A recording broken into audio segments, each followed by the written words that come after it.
പരീക്ഷിക്കപ്പെടാത്ത ജീവിതം ജഡതുല്യമാണെന്ന് പറഞ്ഞത് പ്ലാറ്റോയാണ്. എന്നാൽ അല്പം ഗൗരവം കുറച്ച് വർത്തമാനകാലത്തെ കണ്ണടയിലൂടെ നോക്കിയാൽ ഇതില് ഒളിച്ചിരിക്കുന്ന തമാശ പിടികിട്ടും.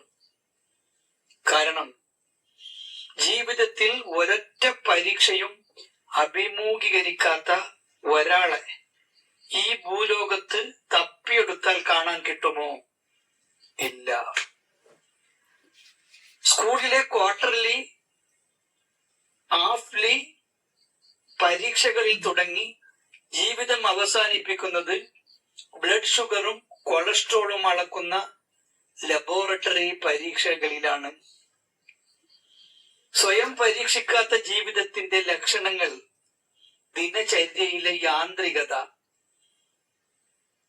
രാവിലെ എഴുന്നേൽക്കുന്നു, ചായ കുടിക്കുന്നു, ജോലിക്ക് പോകുന്നു, തിരികെ വരുന്നു, ഉറങ്ങുന്നു. ഒരു അലാറാം ക്ലോക്കും ഇതേ കാര്യങ്ങൾ തടസ്സമില്ലാതെ ചെയ്യുന്നുണ്ട്. തട്ടുകടയിൽ പോയാൽ പോലും പുതിയൊരു വിഭവം ഓർഡർ ചെയ്ത്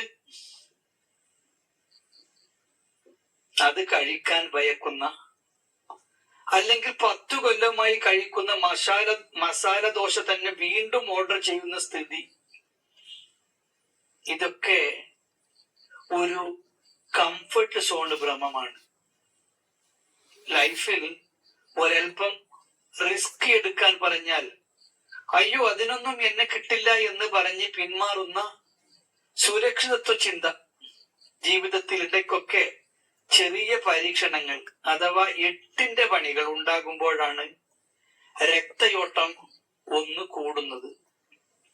ബസ്സിൽ കണ്ടക്ടർ ബാക്കി തരാൻ മറന്ന തുക ചോദിച്ചു വാങ്ങുന്നതും, കറന്റ് പോയിരിക്കുന്ന സമയത്ത് ഇരുട്ടത്ത് ഒട്ടകപ്പക്ഷിയെ പോലെ തപ്പുന്നതുമൊക്കെ ഓരോ ചെറിയ പരീക്ഷണങ്ങളാണ്.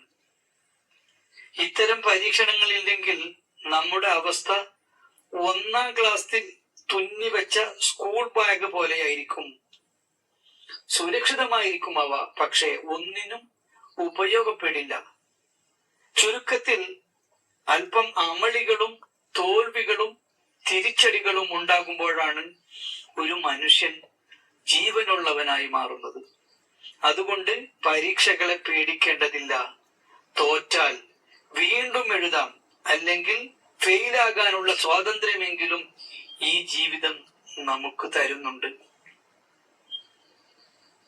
ഒരു ചെറിയ ഉദാഹരണത്തിൽ കൂടെ കാര്യങ്ങൾ വിശദമാക്കാം. ഒരു ദിവസം ഒരു ചെറിയ ഗ്രാമത്തിലെ 2 കൂട്ടുകാരെ കണ്ടുമുട്ടിയാൽ ഈ പരീക്ഷിക്കപ്പെടാത്ത ജീവിതത്തിന്റെ തമാശ മനസ്സിലാകും. ബാബുവും സുരേഷും അടുത്ത വീട്ടിലെ കൂട്ടുകാരായിരുന്നു. സുരേഷ് ജാഗ്രതയുടെ പ്രതീകമാണ്. ലൈഫിൽ ഒരു റിസ്ക്കും എടുക്കില്ല. കഴിഞ്ഞ 10 കൊല്ലമായി രാവിലെ കൃത്യം 7:30 ഒരേ വഴിയിലൂടെ നടന്ന് ഒരേ ബസ്സിൽ കയറി ഓഫീസിലെത്തി വൈകുന്നേരം മസാല ദോശ മാത്രം കഴിച്ച് വീടെത്തും.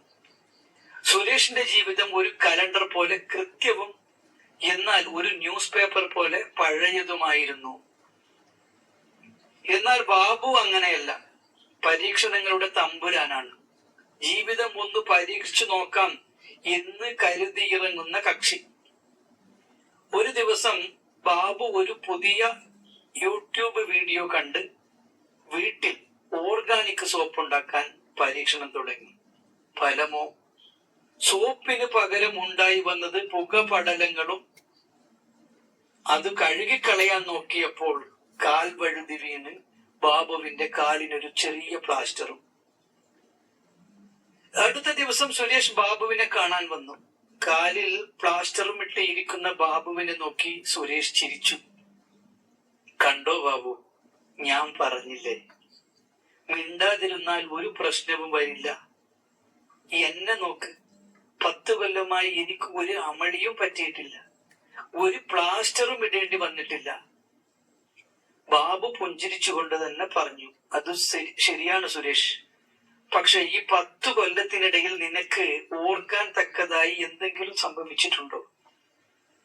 ഞാൻ ഇന്നലെ തോറ്റെങ്കിലും സ്വന്തമായി ഒരു കാര്യം ചെയ്തു നോക്കിയതിന്റെ ഒരു കൗതുകവും ആവേശവും എനിക്കുണ്ടായിരുന്നു.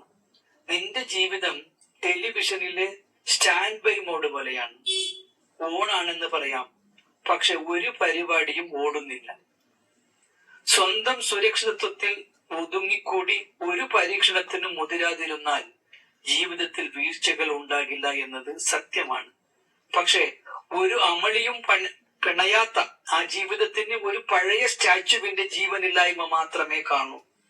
അല്പം പരീക്ഷണങ്ങളും അതിലൂടെ കിട്ടുന്ന അനുഭവങ്ങളും ചിലപ്പോൾ ചെറിയ പ്ലാസ്റ്ററുകളും മറ്റുമാകാം. അതൊക്കെ ഉണ്ടാകുമ്പോഴാണ് ജീവിതത്തിന് യഥാർത്ഥത്തിൽ ജീവൻ വെക്കുന്നത്.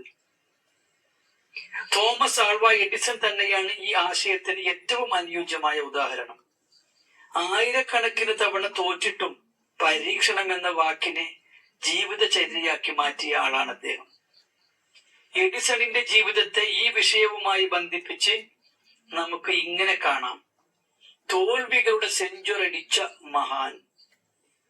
ഇലക്ട്രിക് ബൾബ് കണ്ടുപിടിക്കുന്നതിന് മുൻപ് എഡിസൺ 10,000-ഓളം തവണ പരാജയപ്പെട്ടു എന്നാണ് കണക്ക്. സാധാരണക്കാരനാണെങ്കിൽ 10ാമത്തെ പരീക്ഷണത്തിൽ തന്നെ ബൾബും വേണ്ട, ഒരു മണ്ണാങ്കട്ടയും വേണ്ട എന്ന് പറഞ്ഞ് വല്ല കാറ്ററിംഗ് ബിസിനസിനോ അക്കൗണ്ടിങ്ങിനോ അദ്ദേഹം പോയേനെ. എന്നാൽ എഡിസൺ പറഞ്ഞത്, ഞാൻ തോറ്റതല്ല, ബൾബ് ഉണ്ടാക്കാൻ പറ്റാത്ത 10,000 വഴികൾ കണ്ടുപിടിച്ചതാണ് എന്നാണ്. തോൽവിയെ പോലും പോസിറ്റീവായി കണ്ട ഇതിലും വലിയൊരു പരീക്ഷണ പ്രേമി വേറെ ഉണ്ടായിട്ടുണ്ടോ എന്ന് സംശയമാണ്. മുൻപ് നമ്മൾ പറഞ്ഞ സുരേഷിന്റെ യുക്തി വെച്ച് നോക്കിയാൽ എഡിസൺ ഒരു വൻ പരാജയമായിരുന്നു. കാരണം ഒന്നും പരീക്ഷിക്കാതെ മെഴുകുതിരിയും കത്തിച്ച് സുഖമായി ഉറങ്ങാമായിരുന്ന എഡിസൺ ഉറക്കമിളച്ച് പരീക്ഷണങ്ങൾ നടത്തി തീപിടുത്തവും അമളികളും ഉണ്ടാക്കി വെച്ചു. പക്ഷെ ആ റിസ്ക് എടുത്തത് കൊണ്ടാണ് ലോകത്തിന് വെളിച്ചം കിട്ടിയത്. പരീക്ഷണങ്ങളില്ലെങ്കിൽ ഇന്നും മെഴുകുതിരിയുഗം ആയി മാറിയേനെ നമ്മുടേത്. ജീവിതം സുരക്ഷിതമായി ഒരു പരീക്ഷണവും നടത്താതെ ജഡതുല്യമായി ജീവിച്ചു തീർക്കാനാണ് എഡിസൺ തീരുമാനിച്ചിരുന്നതെങ്കിൽ നമ്മൾ ഇന്നും രാത്രിയിൽ ആവണക്കെണ്ണ വിളക്കും പിടിച്ച് നടക്കേണ്ടി വന്നേനെ. അമളികൾ പറ്റിയാൽ നാണക്കേടാവില്ലേ എന്ന് പേടിച്ച് മിണ്ടാതിരുന്നെങ്കിൽ ലോകം ഇന്നും ഇരുട്ടിൽ കിടന്നേനെ. ചുരുക്കത്തിൽ എഡിസണിന്റെ ജീവിതം നമ്മെ പഠിപ്പിക്കുന്നത് ഒന്നാണ്: പരീക്ഷണങ്ങളിൽ ഉണ്ടാകുന്ന തോൽവികൾ നമ്മെ മണ്ടന്മാരാക്കുന്നില്ല, മറിച്ച് നമ്മെ കൂടുതൽ ലൈവായി നിർത്തുകയാണ് ചെയ്യുന്നത്. എഡിസൺ തന്റെ ജീവിതം ഒരു വലിയ ലബോറട്ടറിയാക്കി മാറ്റി. നമ്മൾ കുറഞ്ഞ പക്ഷം ജീവിതത്തിലെ ചെറിയ ചെറിയ പരീക്ഷണമെങ്കിലും പേടിക്കാതെ നേരിടണം.